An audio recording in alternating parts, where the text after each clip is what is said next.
Hello, good evening. Thank you for coming. This is the MWA, Maryland Writers Association, Frederick Chapter, doing the open reading. We did one last year and it was very successful, so we thought we'd do it again. And we haven't got quite as many people this time, but hopefully we have a lot of people online. We'll see how that goes. Anyway, I'm going to start the proceedings off, and we're working fairly swiftly today because the weather forecast says that the rain risk is increasing by about 9 o'clock. So we want to try and get through and allow the guys with the equipment to put it under cover before any rain happens. Anyway, the program, in case anybody wants to know who's on in order, is actually up on the wall over there, so you can go read it. But I'm going to start off with 4 poems. Now, I will say that one of the poems is actually a beat poem.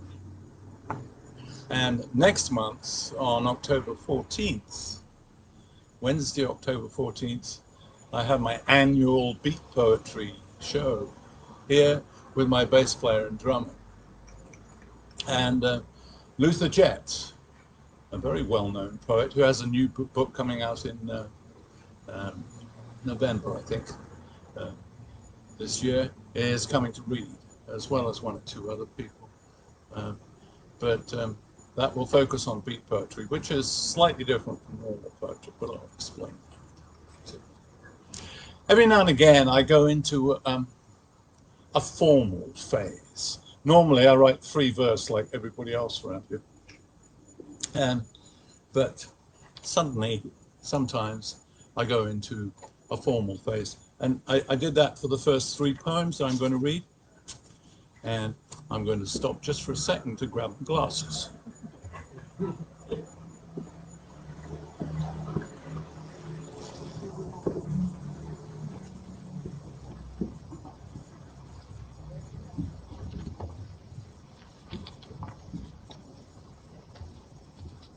Okay, I'm going to start off with a very short poem I wrote a couple of weeks back called The Troubadour of Lost Causes. This time round, it was his final flame out. Everyone said, "Oh no, drugs again?" Now he's one more lost cause we cared about. But shouldn't we be thinking of his pain? For some who strive for art reach much too far. They feel too much, can't see the sky for rain. Navigating without a guiding star sometimes seems impossible to handle. There's no escape by poem or guitar. So another both ends burning candle has guttered out with sorrow, sadness, tears. We wanted so much more, we wanted all. What songs were hiding in those now lost years? Our hopes weren't just enough to hold him here. As for Justin Townes Earl, who OD'd on August 20th, which was a great loss to the songwriter community. Wrote some incredible songs.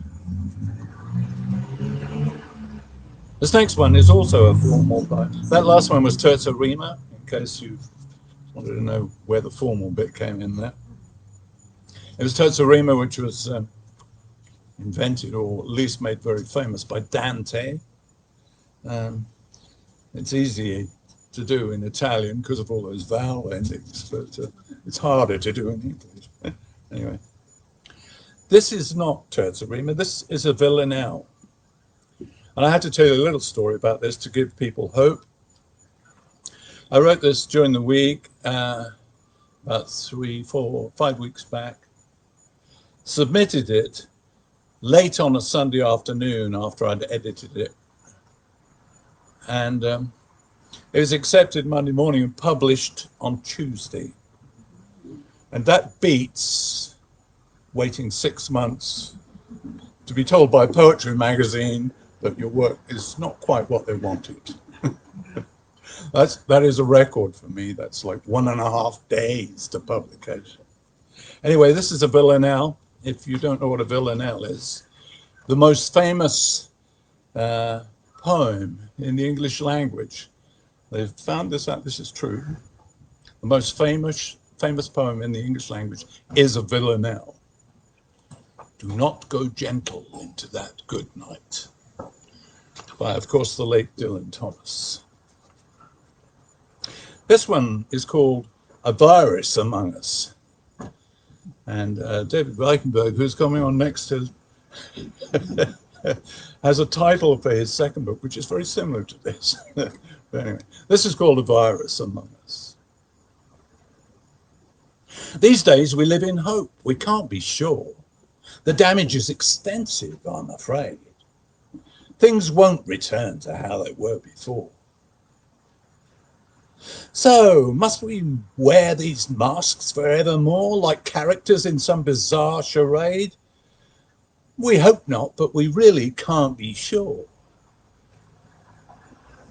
We dine, well spaced, outside the cafe door, and pray no one is sick where the meal's made. Is there homemade bread as good as before? Should we drink till we can think no more? Turn back the clock and let our worst fears fade? Hopes can come true, can't they? We're not so sure. Each day we count our dead and keep the score. This cruel curse is like a deadly blade. Things can't go back to how they were before. The mighty plague has dragged us to the floor. So shall we rise up once more, undismayed?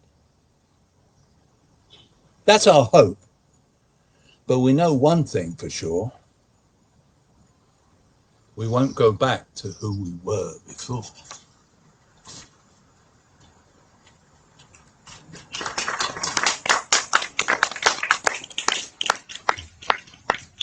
Thanks. The last of my formal poems is another terza rima. It's interesting. They did a survey and found that people were far more scared of dementia than they were of death. Considerably more scared of that. So I think as poets, we should be prepared to look at that head on. I've written several poems about it, but this is another one. This is another terza rima. It's called Gaps. This mind of mine is somehow full of gaps, and more holes keep appearing night by night. It isn't just a momentary lapse. First, names I thought I knew slid out of sight. Then faces didn't match up in my head. I can't remember things exactly right, but one dawn I was rising from my bed and I still knew the lives of living things. So now I use wild creatures' names instead.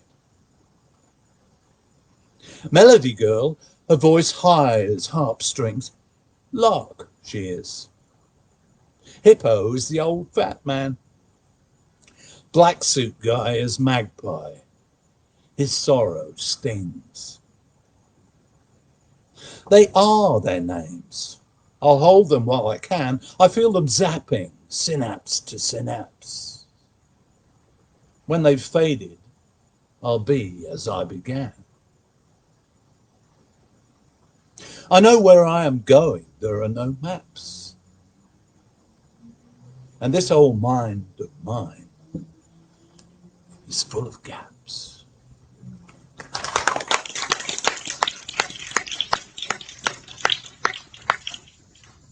Thanks. Okay, I'm actually going to read a beat poem now, without the beat people. I'll probably do this one next month. It sounds very different with a bass player and drummer behind it, but I think it's appropriate for this particular time. So it's called "Oh Freedom," and I wrote it probably December. Performed it in January a couple of times. I think, yeah, it was around it. It's called Oh Freedom. You have to imagine the bass player and the drummer. Bass player's there, drummer's there. And they changed the time signature 3 times in this. You'll see why. Woke up on a summer morning with nothing left to lose. Took some chances here and there, but then I had to choose. People, money or nature, you know I picked the wild. Where the days are always sunny and the winter's always mild. Built myself a little cabin, but the loneliness was tough. Tried to live as one with nature, but it was kind of rough. Bought a book from Amazon on forest plants for eating. Almost trekked to Taco Bell, but it felt too much like cheating. Lay there getting thinner, wondering what was next for me. Running out of money, thinking, at least the water's free. But it started tasting funny, and it's hard to breathe the air. There used to be laws to cover that, but they're no longer there. I feel the mythic heart of America as it sadly slips away. The will of the people overruled, ignored. It's clear we've gone astray. Party pushed before what's right. It's self-interest, greed and lies. The weather's getting warmer, wilder. The tide's still on the rise. We're headed down that darkest road where we fought and died before. It's dangerous to disagree. It's shut up or out the door. We feel the hatred boiling up if you're yellow, black or brown. Crazy winds of xenophobia are closing freedom down.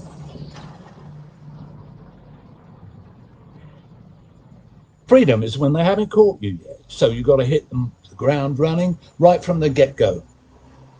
Gain an inch or 2, grow a beard, shave your head, move to New York and hide in plain sight. All you need is an overcoat for those cold winters, a big scarf and a trilby hat. Think Leonard Cohen. Keep moving, ride the subway, don't ever support the Yankees. After a few years, dye your eyebrows, dump the wig and the long skirts, cross a river or 2, take up organic farming somewhere north of Fresno, learn Spanish and Russian, open several bank accounts in several names in several cities. Understand that you are never entirely safe. Acquire an RV, not too big, not too new. One day sell everything, cash out, drive south and tour Belize. Buy a bed and breakfast there. Do your bookings online, focusing on know-nothing middle-aged clients from the Midwest. Order binoculars from Amazon. Take up bird watching. Now you can spot and track a keel-billed toucan. Hear it creak and croak in the old mahogany tree, while you resign yourself to never being truly free. After you hit 80, realize you've had a pretty good run, and that freedom is just some people talking. What? Still? Just some people talking after all this time? When did that LP come out? God damn it. So what are they saying now? Does it make any sense? Or is everyone fighting for a seat on that same old fence? It's not the flying nor the witty repartee. It's not the falling, though the way down is free. It's not the prospect of a second chance. It's not the fear of God's fiery glance. When it comes down to it, all answers will be found in that inevitable interaction with the ground.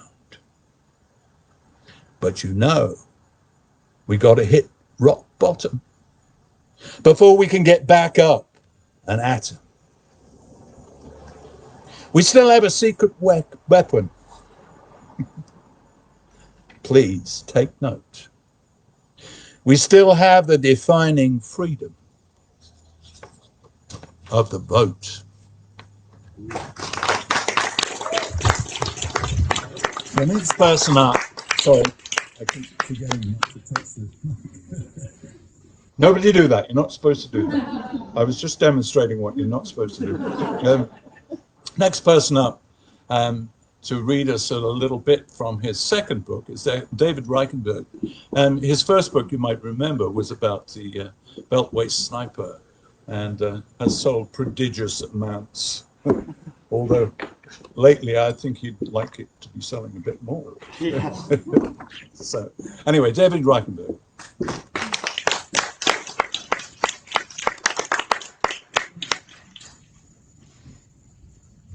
Good evening. You know, they did this to me last year. I have to follow this amazing talent. Rod, I could sit here and listen to you all night until my cheeks no longer have any blood circulating through them at all. But yes, you know, tough act to follow. Anyway, I'd like to read a little bit from my second book. It's yet to be published. I hope to have this ready to go to my agent later on this fall. But doggone it, every time you read it, you find something you want changed. So I think like any writer, I found myself no different. You're never satisfied with what you do. Just to set the stage a little bit, and I'm trying to get to my personal growth here. In Pursuit, The Hunt for the Beltway Snipers was basically a memoir, and it was a true story right down to every T that I had crossed and every I that I dotted. This novel is based on a true crime. However, I fictionalized it for a lot of reasons. Number one, to protect victims. And number two, because I want to try developing some characters and furthering my writing ability, which the Maryland Writers Association has gone a long way towards making me realize that this is a big world of writing out here, and there is so much you can do. Just let it flow, let your imagination flow, and come and join us if you haven't already. It's amazing. You pick up something from these talented people like Rod every time. But anyway, without any further ado, I'm going to read you the prologue, which sort of sets the stage, and then a little bit of chapter 46, where our cops are starting to narrow down who the suspect is. Charlie Jenkins' body lay cold, naked, and motionless in the third base dugout of the venerable old minor league baseball field known as McCurdy Field in Frederick, Maryland.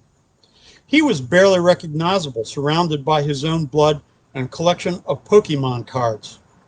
It would be several hours before the sun came up and his lifeless body would be found.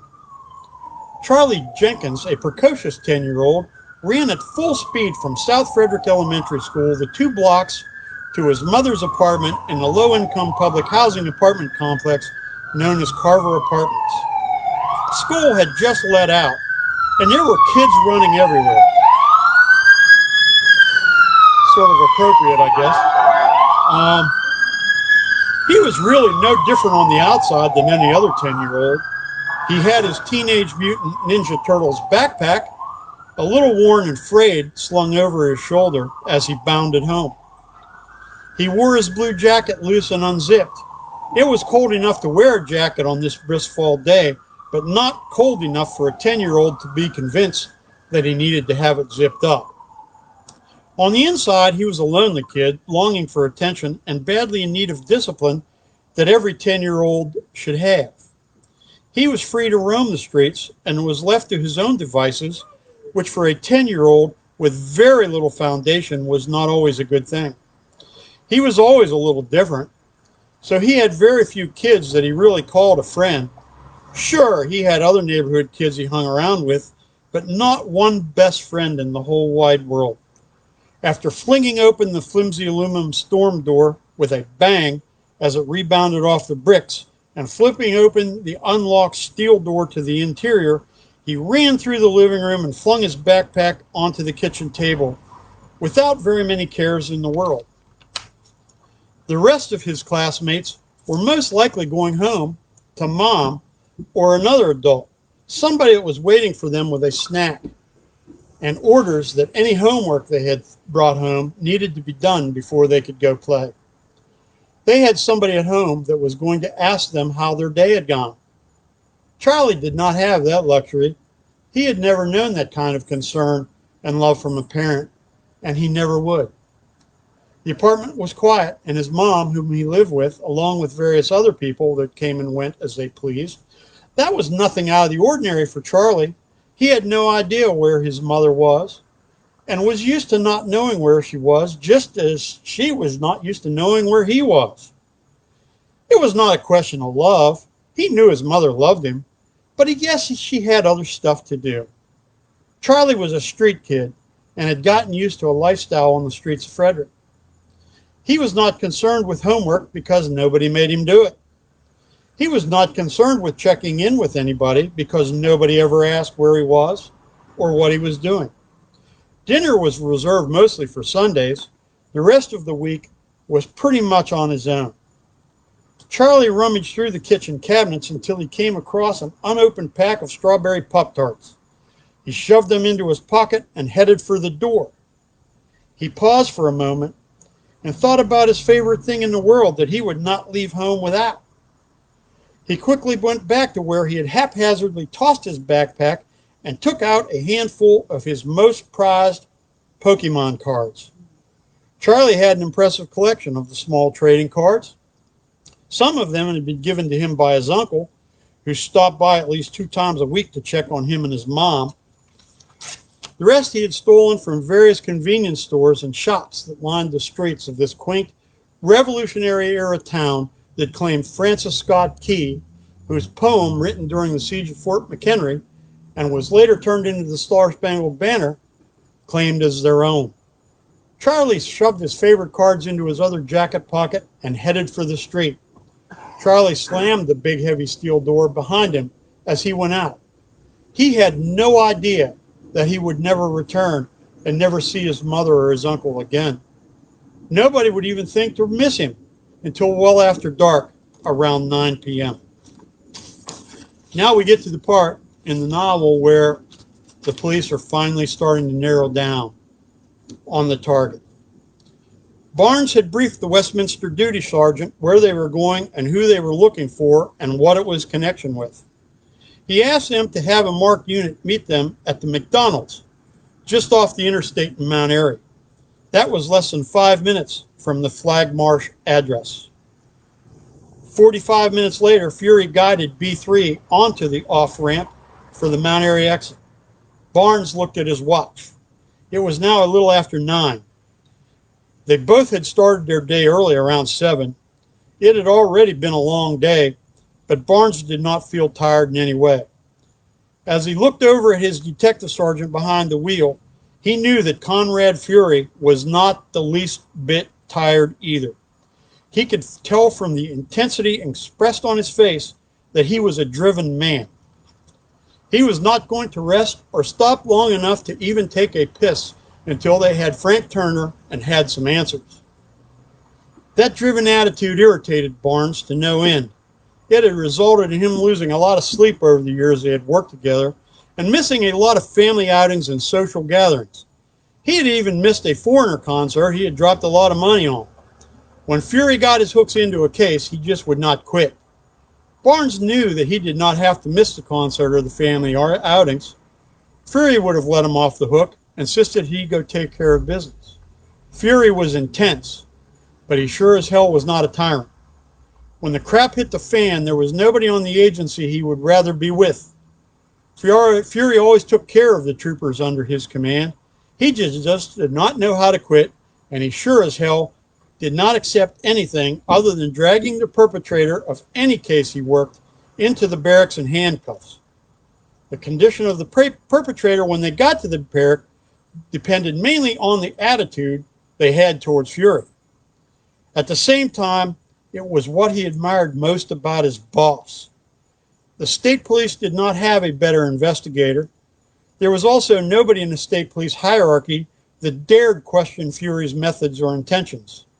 He would rip the superintendent a new one the same as he would a witness he knew was lying. If something had ever happened to anybody that Barnes loved, Fury was the guy he would want to investigate it. As a result, Barnes knew that he would always have his boss's back and would follow him to hell and back if asked. He also knew that Fury would never ask him to do something he would not do and would go to bat for him at the cost of his own career if Barnes ever found himself in a bind. Of course. Loyal to a fault for the troopers under his command, which was most likely one of the reasons why Fury was still a detective sergeant and not a captain or even higher on the food chain, the pencil pushers on the third floor of the Puzzle Palace, known as headquarters in Pikesville, Maryland, were all intimidated by guys like Fury. Seeing a guy like Fury coming up the chain of command was not something any of them would have liked to have seen. He would have challenged their authority and was not afraid to point out stupidity when he saw it. That would have given them all ulcers.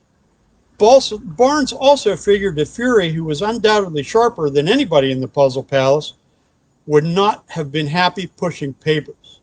He was a street cop and belonged on the street, making sure that guys like Turner were brought to justice. Fury pointed the cruiser towards the 80-foot McDonald's sign that was easily visible from the interstate. As they eased into the parking lot, they observed a marked state police cruiser at the back of the parking lot, backed into a space with the lights off. The car was running because they could see the light puff of exhaust coming out of the tailpipe due to the rapidly cooling temperatures. A young uniformed trooper sat behind the wheel. Fury pulled B3 into the vacant spot beside the cruiser. Driver's door to driver's door. So close that neither car would be able to open their driver's door. Both drivers' windows came down as Fury pulled to a stop. The young trooper behind the wheel of the Westminster car snapped a brisk salute. Fury returned the salute with a slower response reserved for troopers that had been around a while, seen it all, and done it all. Besides, Fury was all business and did not want to get tied up in all formalities of command. "Good evening, Detective Sergeant Fury," the young trooper said. "What brings you to Mount Airy this evening?" "We need you to go along with us over Flag Marsh Road. We are looking for Francis Edward Turner at his mother's house." Barnes added, "The house number is 317. Does that ring any bells?" The young trooper shook his head in the negative. "I have been working this patrol area for more than a year, and I don't recall ever going there for any reason." "It should be about 5 minutes from here," he said. Fury handed the prison picture of Turner to the trooper for him to get a look at. "I don't think I've ever seen that guy around before. What the hell did he do?" the trooper asked as he handed the picture back to Fury. We like him for raping and killing a kid last night at McCurdy Field. He is an ex-con that just got turned loose from MCI less than a week ago," Fury said. "The only information we have for a possible location is his mother's house. If he killed the kid like we think he did, he is looking to lay low. We figure his mother's house is a good place for us to look first. We want to go in quiet. Keep it off the radio. Since you are our uniform guy, you come with me to the front porch and we will knock on the door. Sergeant Barnes will head around back in case he is in there and tries to squirt out the back. At this point, he is still a suspect. We don't have any paper on him yet," Barnes added. "Yes, sir. Sounds like a plan," the young trooper, obviously eager trooper, said. "I heard about that on the radio. The news has been talking about it all day. They claim the police don't have any suspects." "They sure as hell don't know everything, Barnes snapped, annoyed by the young trooper's comments.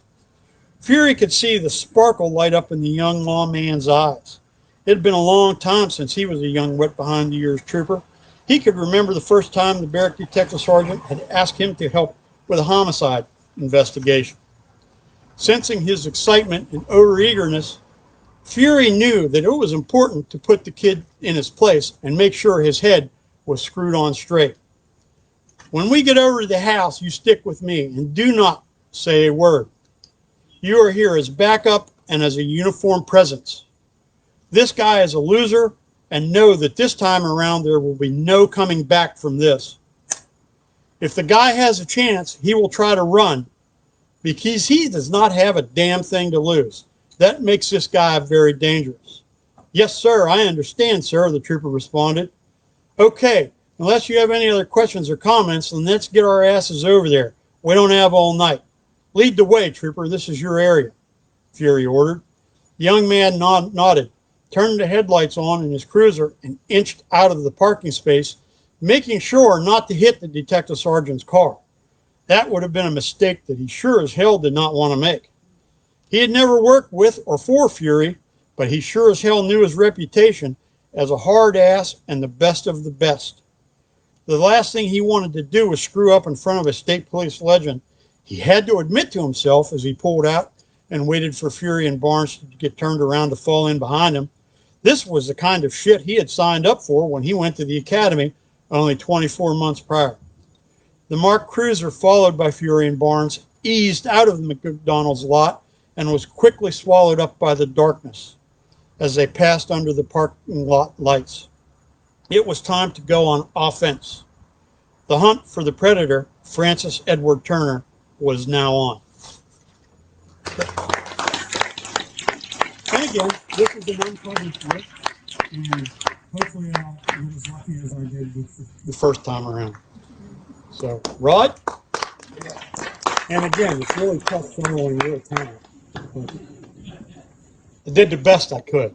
That was fine.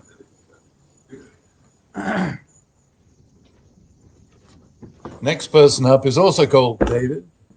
If you come here to Literature Night, you may have seen it before because he's often behind the bar. David Stant.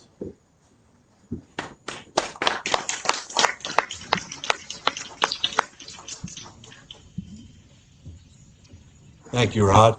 And again, thanks to the first two readers. So what I'm going to read tonight is the beginning of some of my nature work.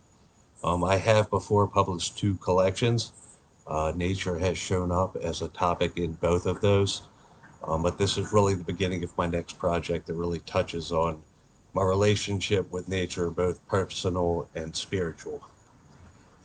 So the first poem I'm going to read is it's a poem I actually took a beginner exercise, and I feel like I did something really well with it. I think it turned out fantastic for what the exercise promised. It's called Nature's Illusion. Rains are the creator's sadness. He waits desperately for another smile as a deepened river flows past a playing child. Plants are new beginnings, forged from the troubles of a former life. An array of colors speaks the artist's truth. God hears the music of the earth. Melodies contribute to the beauty of the whole. Audiences moved by the stillness of its silence. Our nature resides within all living things. By observing life on earth, we see God. That's Nature's Illusion.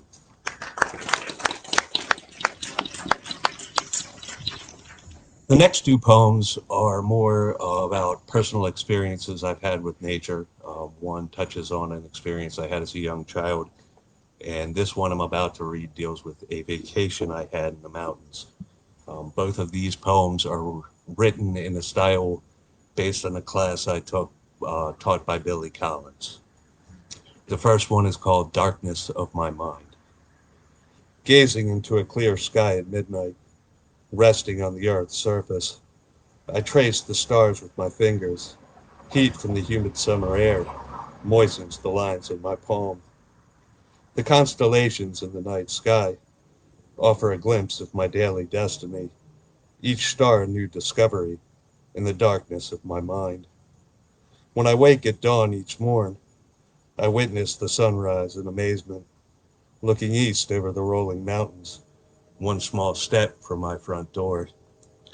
I reflect upon my midnight gaze, that the lines of my palm tell a story of how each day leads to the next. Empty thoughts in my starlit mind as each week, then month, passes by.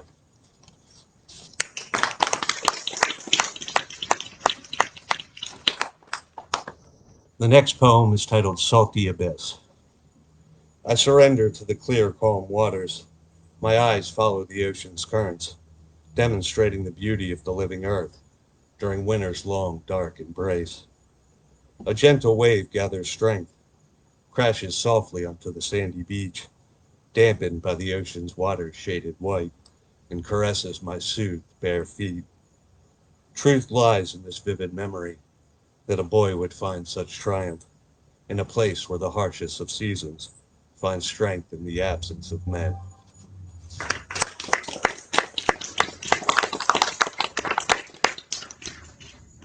So the final poem is just the one I want to close with. These are all relatively short, I know, and I'm kind of speeding through it, but I'm a little nervous after the first two readers. So I'm keeping up a pretty quick pace. This poem is from my first book, The Hero's Path. It's the only poem I'm reading that is from a previous release. This is called A Blessed Gift. The golden sun sets behind the mountains. A shaded moon takes its place in the night sky. No friendship exists between sun and moon. Each reigns over its kingdom.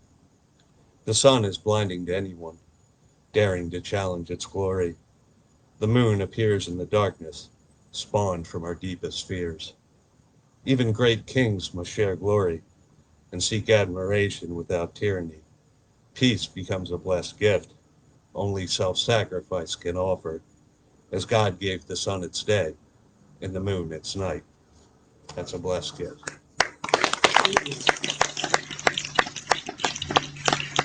That's all I got. Thank you.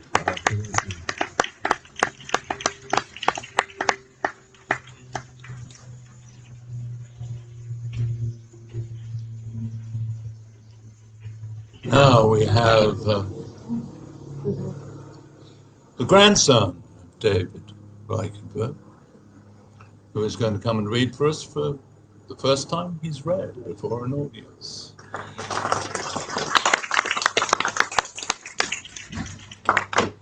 Ezaiha Belmont is how I would say it, but I may be totally wrong.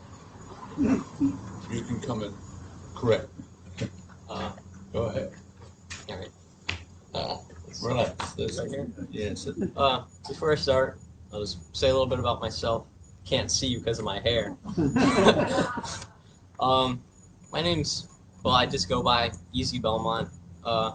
Started writing poetry around when, I guess, quarantine started. It's okay.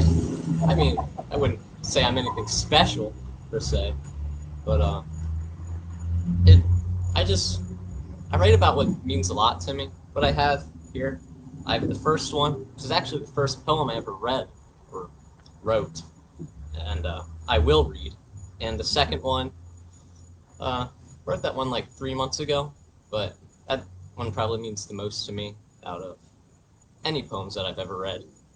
Wrote again. Yeah, I'll get started. When I end it, I'll just end it by backing up, taking it back. Okay. You guys can hear me, right?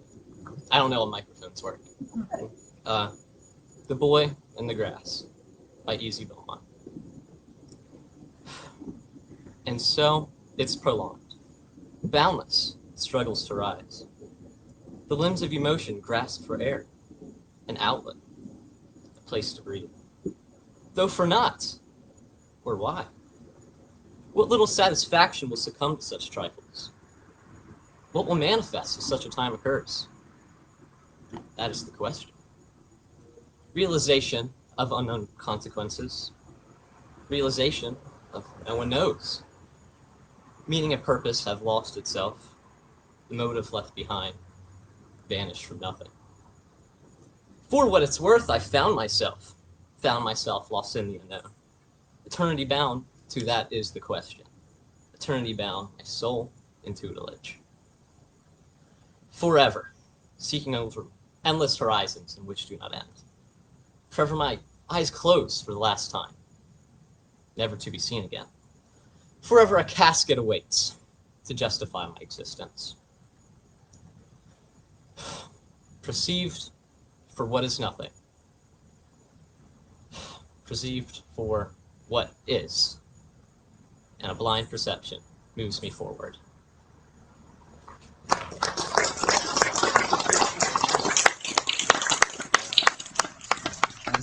In the grass. Oh, can I have my other one, Dave? I forgot to bring it. I couldn't get it to print out. Oh, that's right. You're winging it, buddy. Yeah, I don't even have shoes on. All right, I'll just pretend to read it. This one's called A Temptation to Solitude. It's fairly short, but like I said, you might not understand it. It means a lot to me. Without further ado, A Temptation to Solitude by Ezaiha Belmont.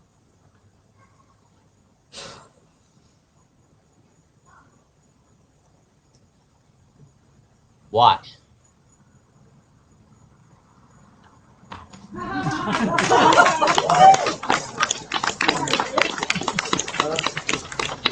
Well, like I said, I'm new to the whole poetry thing. It's quite fun. I found myself doing it a lot more than I have before. And I just enjoy it. Thank you for having me.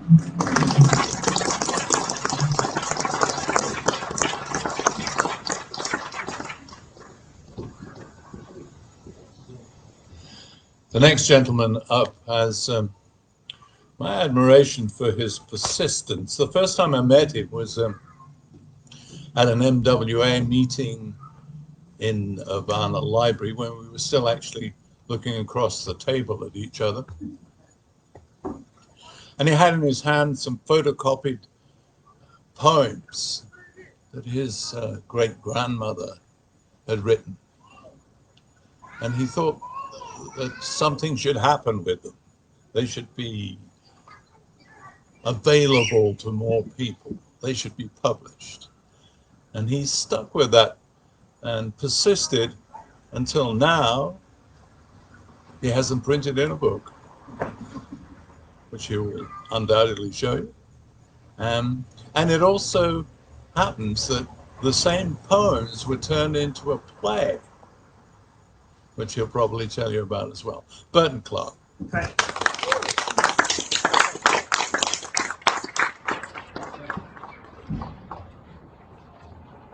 One thing, since you're all writers, it's the rest of the story, I think, is really important to get the background of the writer. And all the people that have spoken gave you their background to it, because that's the inspiration, that's the creativity. So if I may just take a few moments and just give you some background. They talked about how professional the speakers were, and they are. So I am not a professional speaker. As a matter of fact, I'm a dyslexic student. So if you know anything about dyslexia, reading and writing is mostly the major challenge for dyslexics. I'm going to be 71 next week, but in my entire life, I never passed a spelling test. And I can trump and fool spell check to this day. So every time that happens, those anxieties come rushing back to me. Even because I'm 71, it never goes away. But the reason I tell the story is to encourage anybody here or anyone that knows a child that's dyslexic or an adult that's dyslexic. There is help out there, and you can overcome that. And avenues are wonderful to open up. So that's why I share my story to help other folks that have that challenge. So this is actually my second book. And it took 160 years to produce, and it took 7 generations to produce. And maybe some of that will come out as I share this with you.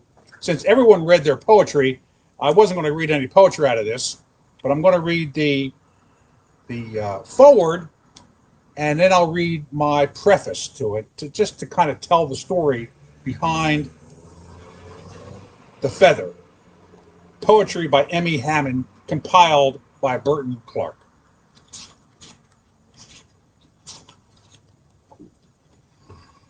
Some write poetry with a heart full of passion. Others script from reality, those day-to-day drudgeries that enter to make life challenging.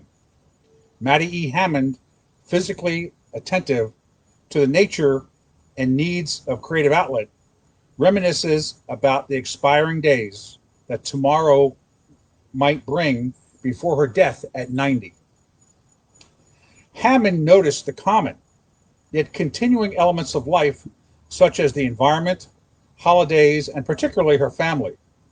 She wistfully remembers summers near the Jersey shore, and how the school holiday brought happiness to the children and others.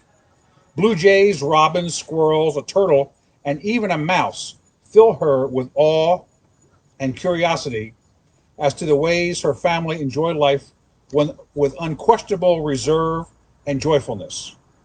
A tree's bark is brought to life as it quarrels with its leaves and reminds the reader that its unflinching devotion is more precious than the transitory relationship.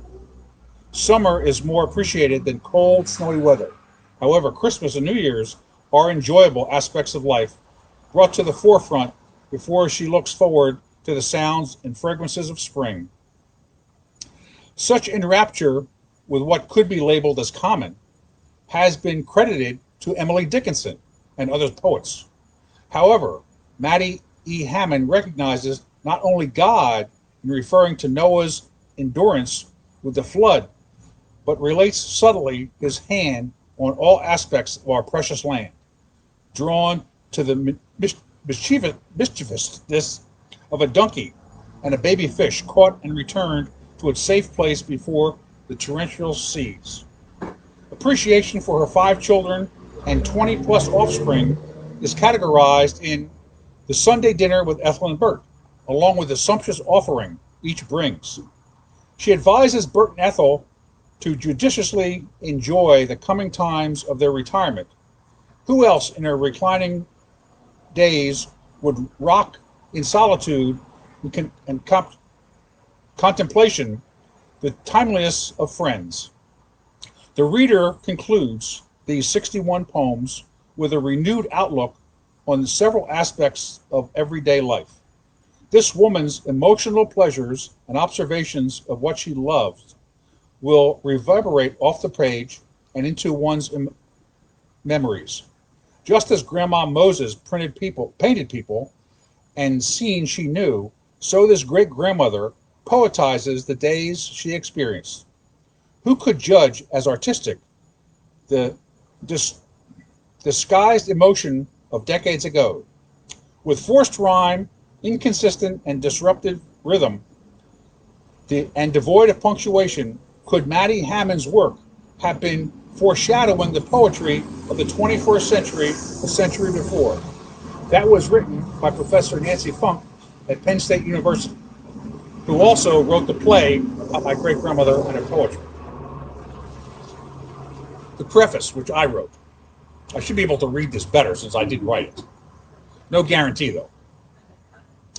Mattie Elizabeth Hammond, 1872-1962, was my maternal great-grandmother.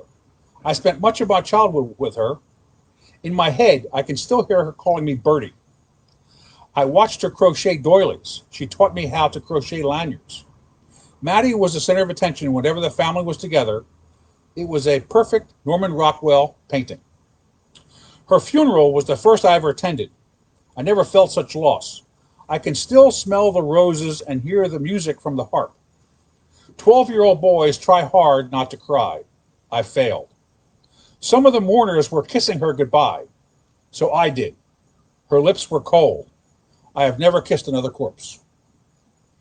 Mattie was etched into my 12-year-old mind, but faded with time as new experiences began to shape me.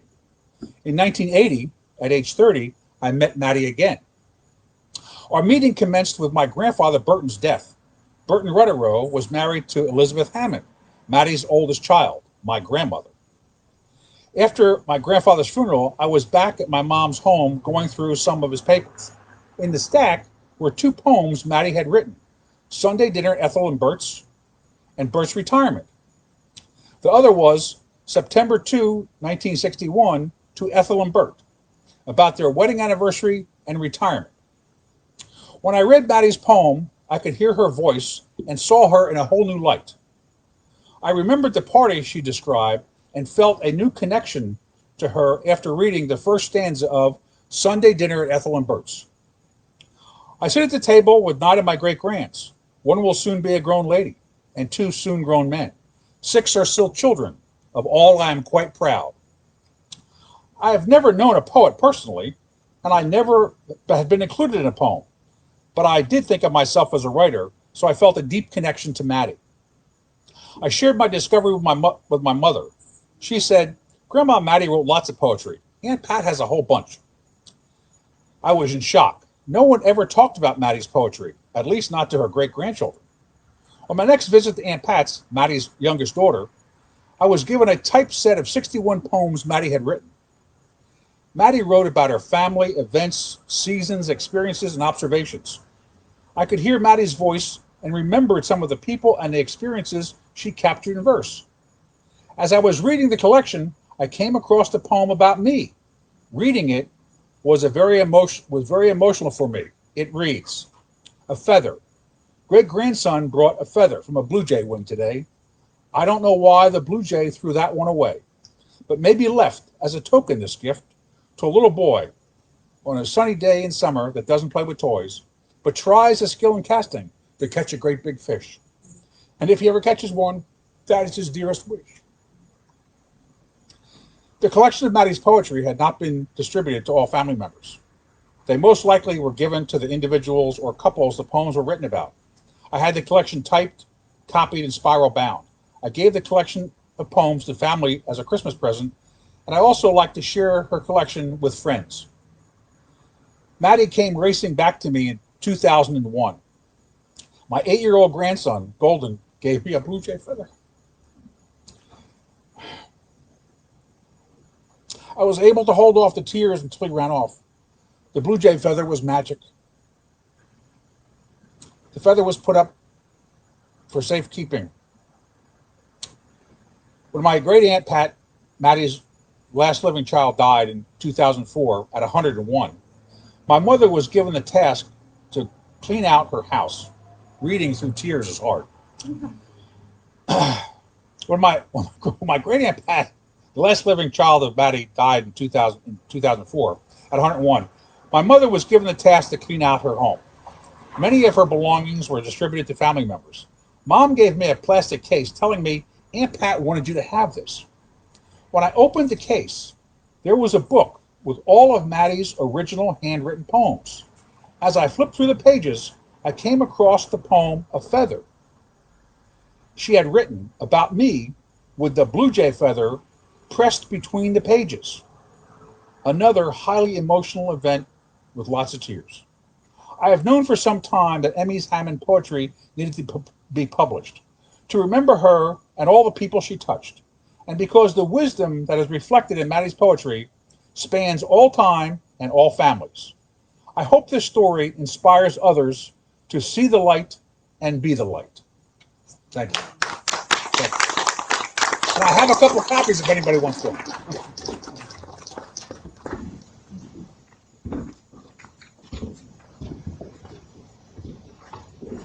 Next up was supposed to be Kristin Ferragut, but I don't see her, and I'm not sure which. Oh, are you there?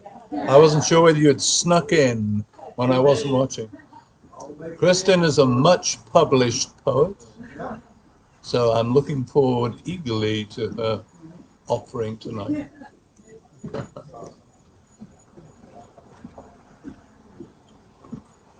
There we go, Kristin Ferragut. Thank you.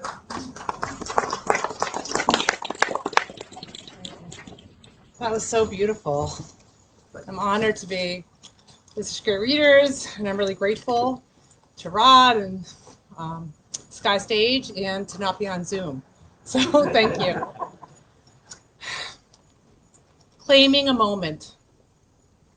Sweet scents swing to clapping leaves and crooning birds. Breeze on which there's floating. Bees tease crepe myrtle flowers, hover shy of touch. A blue jay lands, long enough for prayer. Mindfulness calls for appreciation and also a taking for granted. To guard moments against all they're not. Enclosures, shekels, EKGs.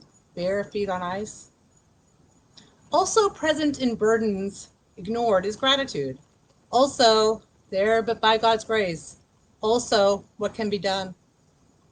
Of two minds cut short in study of myriad shades of green, grow back as four minds cut short in shapes of turns, taken by sun and wind on limbs, and grow again. A hydra unleashed. Heads oriented toward all compass tick marks, question whether the prayer is of thanksgiving, intercession, or repentance. Not mutually exclusive, but even the hydra has only one heart.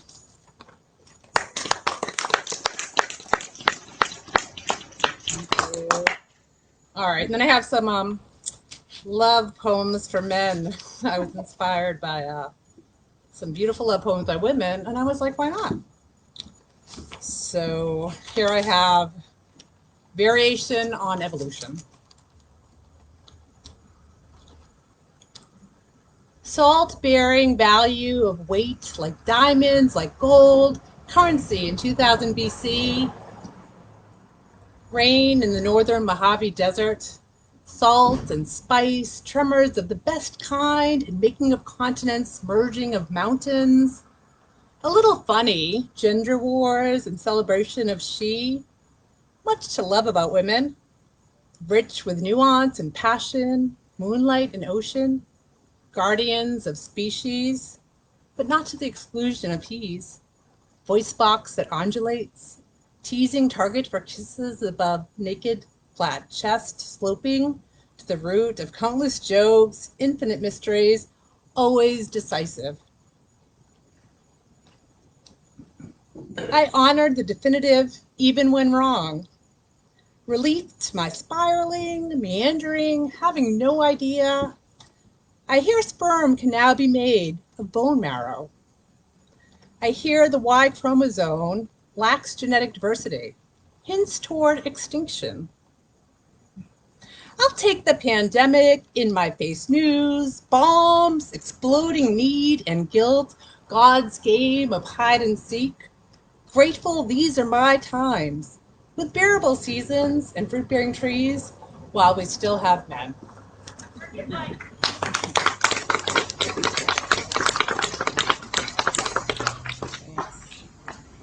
All right, distancing of stars. It shows no sign of disappearing. The blue just southeast of my hip bone, distance from bay to open sea, from Betelgeuse to Sirius, from open window to the dog days of summer. Remember the afternoon? Deserted strip of beach, not as in barren or empty, more like the first morning stretch of body enjoyed alone, beside one not seen as other. Spiders, snakes, midges, our congregation.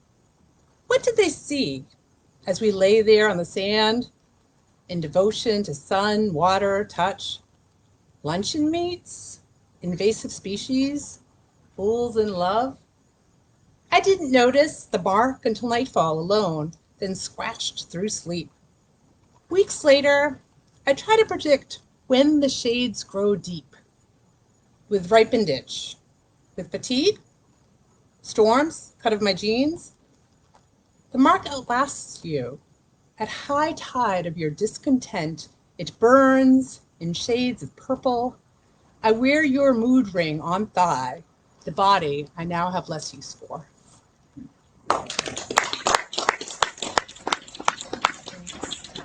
All right, last one. And thank you all, this is really fun.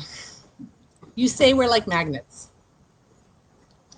Let's talk about magnets and electricity.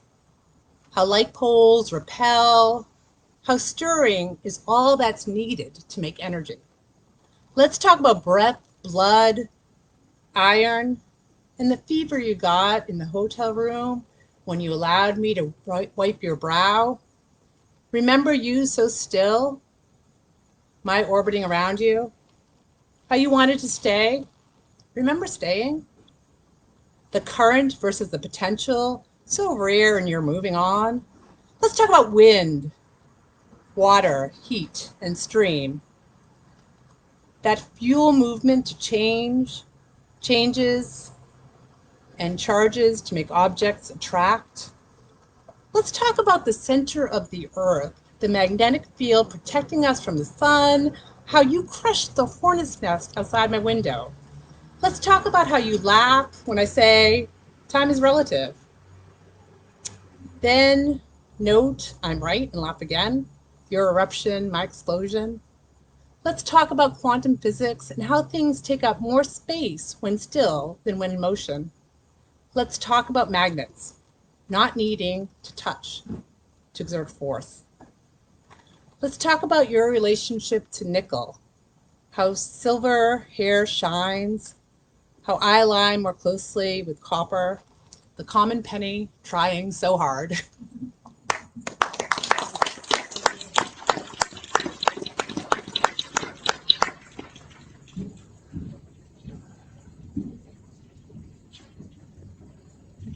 Next up is some new writing from Rosemarie Rollins.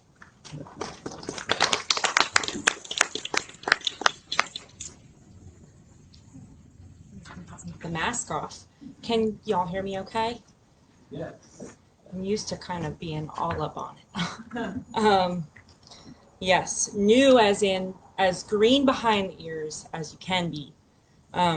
I just decided one day that I wanted to write a book.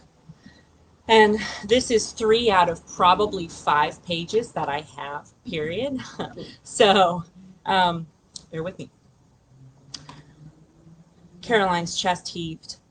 How could this be happening? Again. Her thoughts raced through her head as her eyes frantically scanned the room. Cold. The table was cold. And oh gosh, the pain, burning pain, blanketed her body, clouding her thoughts and electrifying her. She could not move, could hardly think. The fear and pain seemed to swallow her up. Desperately, she tried to regain control. If only she could process what was happening, where she was and why. But she felt herself slipping away, losing her grip on consciousness, and then birds. Are those birds? Caroline awoke suddenly, springing upright in her quilted twin bed. Her tattered, threadbare Red Cross t-shirt she had worn as a pajama top for decades hung off her delicate frame damp with sweat. For a moment, she sat perfectly still and listened. No unusual sounds, just the soft, muted singing of birds behind the window, near the head of her bed. Taking a careful account of her surroundings, she saw everything remained unchanged. Her room of cool, white plaster walls and worn cherry flooring stood neatly and quietly as she had left it the night before, though now hazily illuminated by the morning sun. The small room was sparsely furnished. A simple, antique vanity stood against the far wall across the room from her bed. Holding her hairbrush, a tube of chapstick, and a glass bottle of Alfred's Song Eau de Toilette, her mother's favorite fragrance. The adjoining wall, opposite the window, boasted the door leaving the room and a modest cherry dresser positioned near the foot of the bed. On the dresser sat a single picture in a small brass oval frame. In all, the room was tidy and nondescript, the way she liked it, the way she needed it to be. Satisfied that everything remained as it should be, she looked back down at her pajama shirt and thought again of her mother. The night shirt, which had once been a night dress on her, has been her favorite night bedtime garment since as long as she could remember. Caroline, my sunshine girl, she recalled her mother's sweet, melodic voice. Take one of these t-shirts to sleep in. It'll feel cooler as the summertime comes around. Your bedroom gets so stuffy in the warmer months. She was right, of course. Back then they lived in a large, old Victorian home. And up in the loft-style attic, young Caroline had insisted in making her bedroom. It did indeed become stifling in the summer. The t-shirt soon became the go-to pajama top, and regularly Caroline would request her mother wash it in her clothing so that it would smell like mommy again, like it did when you gave it to me. She had always loved her mother's smell, a scent very particular and exclusive to her, as is true of all mothers. Even now, she will from time to time spritz herself with the bottle of Alfred's Song, a fragrance that came about in the mid-'80s and that, in any other circumstance, would not be her style, yet is comforting nonetheless. My sunshine girl. Again she heard the distant memory of her mother's voice, and with a jab of pain in her heart, she shook the thought from her head and swung her legs off the bed. Over some hot tea and a simple white bowl of probably stale but still edible Cheerios, Caroline sighingly inventoried the day's agenda. Usually her weekends included a few chores here and there, maybe some laundry or light cleaning, though she always kept her little apartment spotless, and reading. Occasionally she might splurge on a paint-by-numbers kit, while on one of her purposefully seldom trips out for groceries. But more often than not, her time was spent nose-deep in a novel. Books offered her an alternate reality. Through reading she could explore, experience, swoon, taste, admire, all without leaving the sanctuary of her home, all without feeling that too familiar sensation of a tightening in her chest and a cold sweat forming under her arms as she entered into any largely inhabited public space. But today would not be one of her treasured, quiet, stay-at-home days. She had reluctantly agreed to a shopping and lunch date with Sam, her blonde, heavily freckled firecracker of a friend she's had since childhood. Sam, as usual, insisted their day together be spent out and about, breathing in the life around you, as she put it. I'm here to make sure you get out, Caroline. Otherwise, I swear you will wither up and evaporate at home if given the chance. She nearly always said it teasingly, but Caroline knew her friend worried about her. Sam had always looked out for her, fussed over her, coaxed her out of her shell, and she was grateful for it. Grateful for her. Really, she didn't know what she would have done throughout life without Sam, especially after. She shook her head clear once more. What is it with me this morning? It's just any other day. Nothing's wrong. Get it together, Caroline. Determined to move forward, move on, just move. She rinsed out her bowl, finished the last of her tea in one big gulp, and went to grab a shower. I think this is where I'm going to say chapter 2. Decided, yeah. Hot diggity damn, that's a good pretzel dog. Caroline, plucking at her modest salad, watched in amusement as Sam continued her muffled, full-mouthed adoration between bites of dog. She ordered at least one every time they came to the mall, and Caroline nearly always ordered a salad from the Little Greek Deli.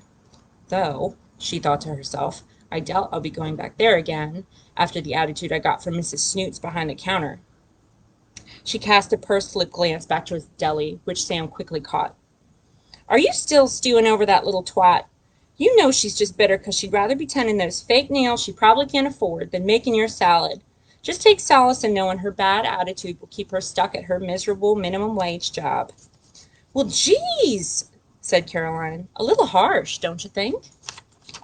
Hey, I just call it like I see it. You don't like your job? Find another or perform well enough at it to be promoted to something new.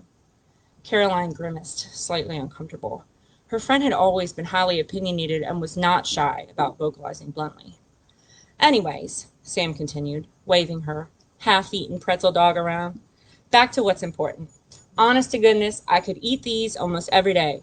The moment we turn around the corner and I got a whiff of that Annie Ann stand, I swear my nipples got hard. At that, Caroline had to stifle what would have been an outright guffaw. Sam, there's kids around. The two sat snickering as they finished their lunches in the mall's bustling eatery. Around them hummed a steady din of echoing chatter, metal-framed chairs scraping against scuffed terrazzo flooring, the occasional shriek from a toddler's scorn, and the cacophony of aromas achieved when mixing smells of pizza, burgers and fries, cinnamon roasted nuts, and run-of-the-mill food court Asian chicken.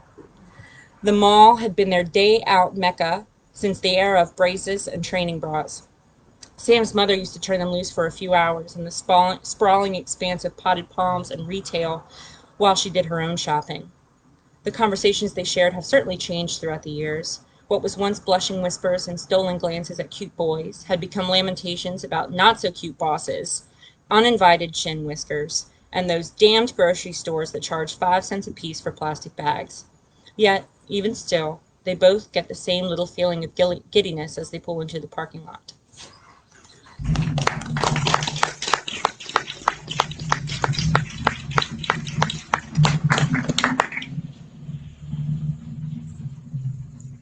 I think you should write more than 3 pages.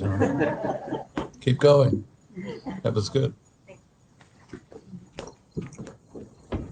We're coming to the end, unless we have any people here. Remember, this is Frederick Arts Council Literature Night. It's once a month on the second Wednesday. Do we have any people waiting to speak at open mic? No.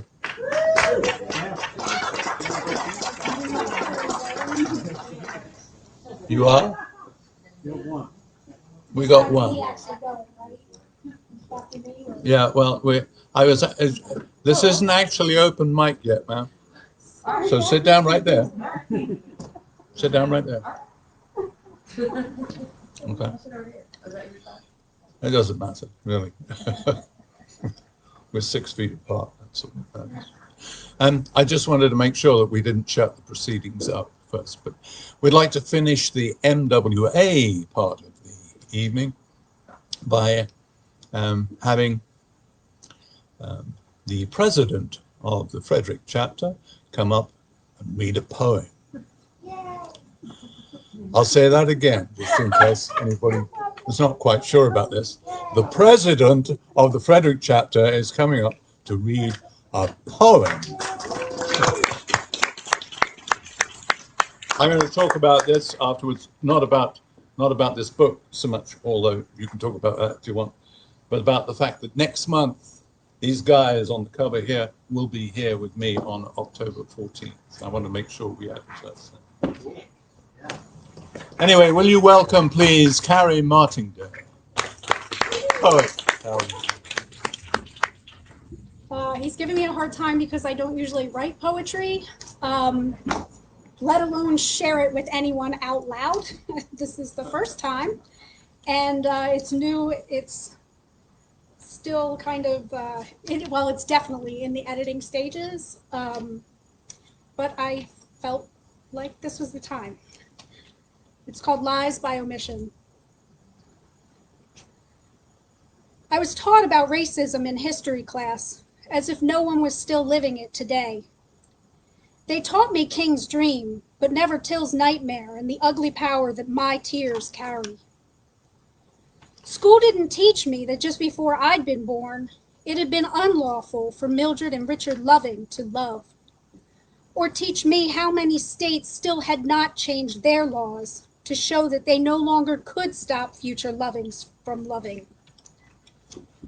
I was taught that Southerners had owned slaves, but not that slaves had made Northerners rich. I believed the Mason-Dixon line was real, that only if you crossed it could you find burning crosses.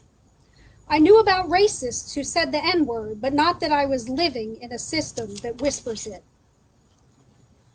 I thought a red line was for editors' corrections. I didn't know that our system is what needed correcting. I thought that anyone could be anything they wanted, anywhere they wanted to be. I didn't know how many these ones didn't want those ones to be. I knew the GI Bill funded college for GIs, but I didn't know that there had been GIs that the funds would not fund. I was taught about the founding fathers and this country they made, but not about the enslaved mothers that the founding fathers had found themselves entitled to make. If you'd asked me what a sundown town was, I would have thought a nice place to watch the sun go down, not a place where some folks had to race sundown to make it out of that town alive. No one told me about the sworn duty that some men had to hang a dark man for being dark after dark. I knew a guidebook gave tips to my folks so we could enjoy our destination in peace. I didn't know that a green book was the only book that got some folks to their destination in one piece. I knew that Route 66 ran through Tulsa, Oklahoma, but not that blood and ash had run through there first. I knew that German shepherds on leashes guided those who could not see, but not that German shepherds were unleashed on those whom the system did not want to see. I learned that you is was not standard, and I should not stand for it.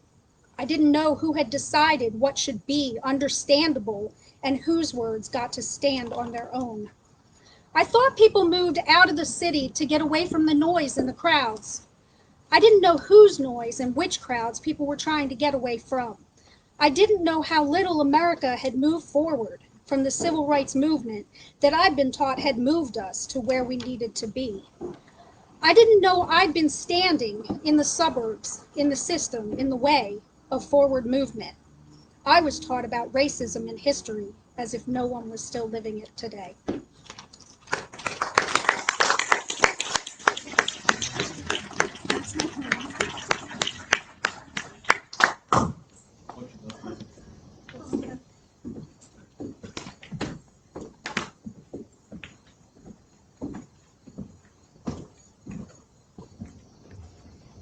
Okay, anybody else for open mic after Beth reads? No? Okay. We'll probably finish there because the rain is coming in a little later, so we'll allow Logan and Aaron to back up. Okay, thank you all for coming. Would you like to come up, Beth? The open mic section is Beth Riley. Thank you. Good evening. All right. I've been to a couple of poetry open mics, and it's very free-form verse and not the metered rhyme kind of stuff. So I feel silly doing it, but you know, one. Okay, I'll stand my mark. This is called Friends of Mine. As we mature, or choose to not, I think of us and what we've got. In times of joy, in times of strife, you, my friend, enrich my life. A smile, a hug, a reconnection, laughter, music, and affection. Sincere support and silly teasing blend to make our friendships pleasing. Every face that joins the scene adds to what our own lives mean. Each connection that we make creates a bond that's hard to break. So thanks to you for your kind gift. Your friendship makes my soul uplift. Hard times flare, but they will pass. I'm here for you. You bet your bottom dollar.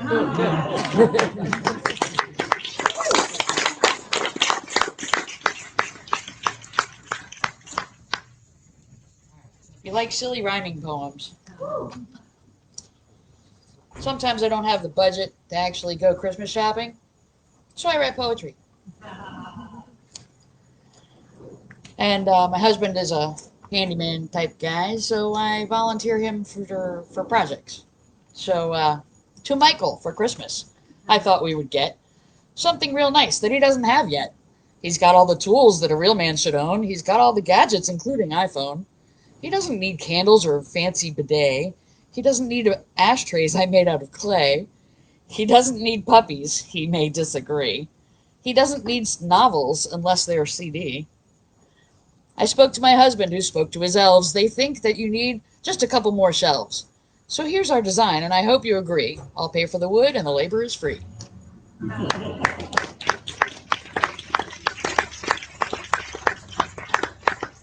So my handyman husband thought, that's corny. It's too long. And can't you just shorten it up a little? All right. To Michael for Christmas we're giving more organization for living. I talked to my elves. They're building some shelves sometime between now and Thanksgiving.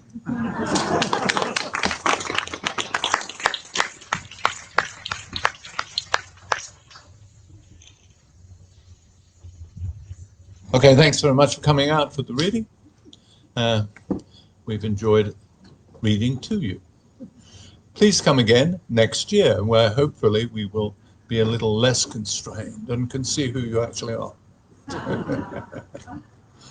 Okay, but actually it's a good crowd, so thanks very much. My name's Rod Deacey. I'll be here next month with my beat poetry trio, and also Luther Jett, who is a very well-known poet around this area, is reading. He has a book coming out in November. If anybody wants a book on beat poetry, I have some down here.